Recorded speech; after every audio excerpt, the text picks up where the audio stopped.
Introduction: The tragic beginning. In the 1970s, Cambodia, a small Southeast Asian country, faced one of the most horrific genocides in modern history.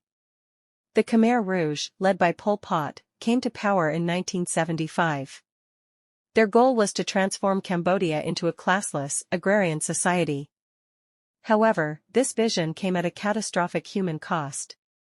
Over the next 4 years, approximately 1.7 to 2 million people, nearly a quarter of Cambodia's population, lost their lives. The Khmer Rouge regime targeted intellectuals, city dwellers, religious figures, and anyone who opposed their ideology. They believed that education and modernity were corrupting forces and sought to purify the nation by eliminating these influences. The evacuation of cities. One of the first shocking acts of the Khmer Rouge was the evacuation of cities. Phnom Penh, the capital, was emptied overnight. People were forced to leave their homes and march to rural areas, often with little food or water. Families were separated, and many died during these forced relocations. Life in the countryside was harsh. People were made to work in labor camps and rice fields under brutal conditions.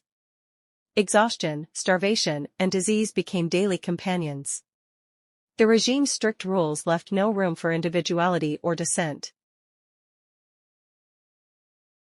Targeting intellectuals and minorities. The Khmer Rouge systematically targeted intellectuals, teachers, doctors, engineers, and even people who wore glasses. They believed these individuals could challenge their authority. Religious communities, including Buddhists, Christians, and Muslims, were persecuted.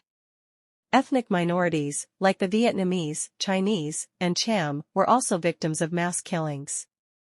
Anyone suspected of opposing the regime could be executed.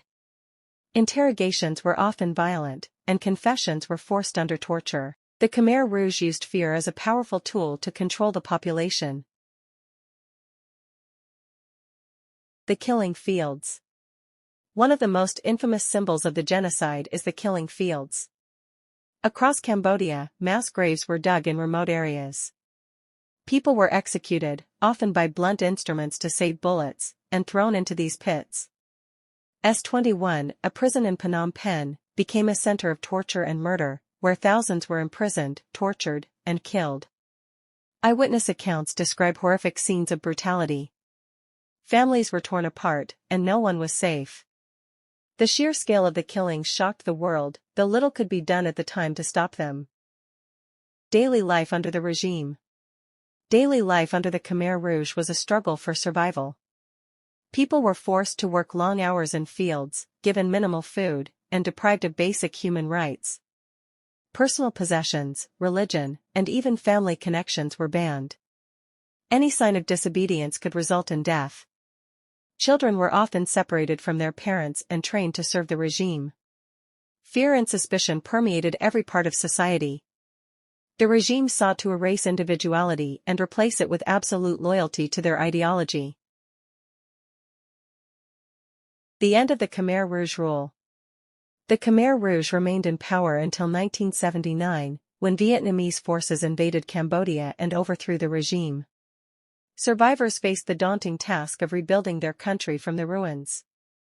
Entire communities had been destroyed, families lost, and cultural heritage decimated. The legacy of the genocide is still felt in Cambodia today. Mass graves and memorials remind the world of the human cost of extreme ideology. The genocide serves as a tragic warning about the dangers of unchecked power and hatred. Conclusion: Remembering the victims. The Cambodian genocide was one of the darkest chapters in modern history. Remembering the victims is essential to prevent such atrocities in the future. Education, awareness, and compassion are key tools in ensuring that history does not repeat itself. The resilience of Cambodian survivors is remarkable. Despite unimaginable suffering, they continue to honor the memory of their loved ones and work toward rebuilding their nation.